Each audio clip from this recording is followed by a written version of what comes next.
我哋今日要去嘅地方係呼隆，咁我哋咧就會喺度有2日1夜啦。咁佢咧係喺Hanoi 嘅再北部啲嘅地方。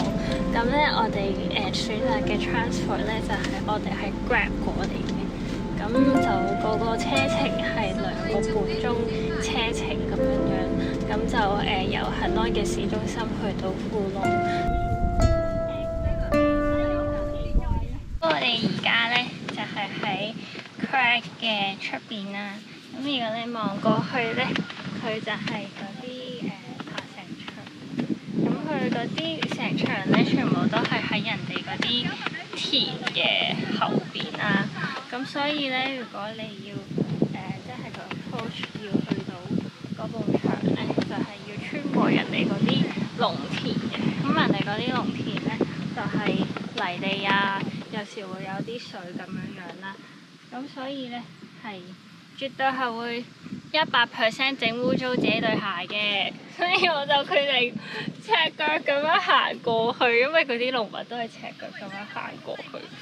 因為我哋琴日試過真係着住對鞋啦，跟住之後隻 Ken 咧就即係污糟晒又濕啊，跟住之後濕到今朝早都仲係濕，所以我就放棄啦。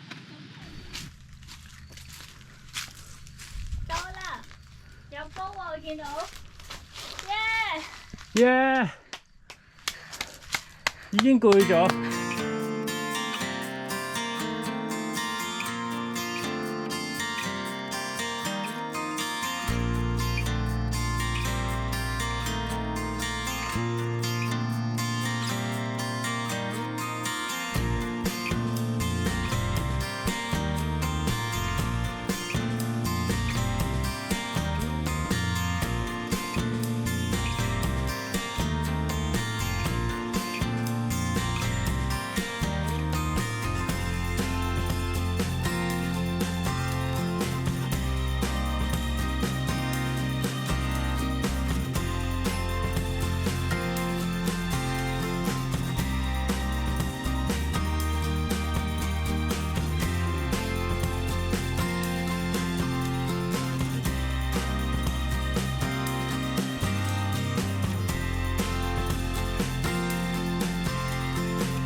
得好鋸啊！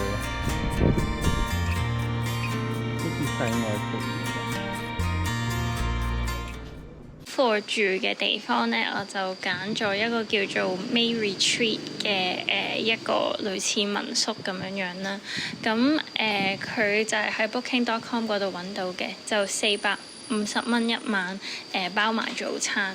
咁可以睇下周圍個環境。其實佢就唔係好大嘅一個民宿，咁佢個地下啦就係佢個 lobby 啦，咁啊有個露台咁樣可以睇到出邊個景，咁佢嗰啲台啊都係喺度，咁啊食早餐、晏晝同埋 dinner 都係喺度食嘅。然之後上一層嘅地方啦，就係我哋住嘅地方。咁佢就係有4間房，我諗應該每間房入邊可以住到2個人啦。咁所以其實佢呢間民宿嘅 maximum 嘅accommodation 係可以有8個人入住。咁嗰個價錢咧450蚊係包埋早餐嘅，但係晏晝同埋晚餐就係要另外自己再俾啦。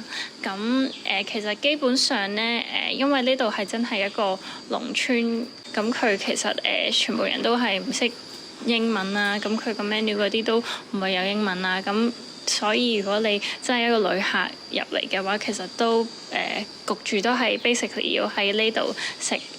即係晏晝同埋晚飯都喺度食，咁佢就會有個 menu 啦，可以俾你揀你想食乜嘢嘅，可以即係有唔同嘅可能雞啊、鴨啊或者魚啊咁樣樣，咁佢就會煮俾你，咁就嗰啲錢就另計。喺呢度有單車可以免費租借俾住嘅人，同埋好似佢啲 SUP 都係唔使錢。踩單車就踩咗25分鐘過嚟咯，跟住就我覺得如果踩電單車我會開心好多。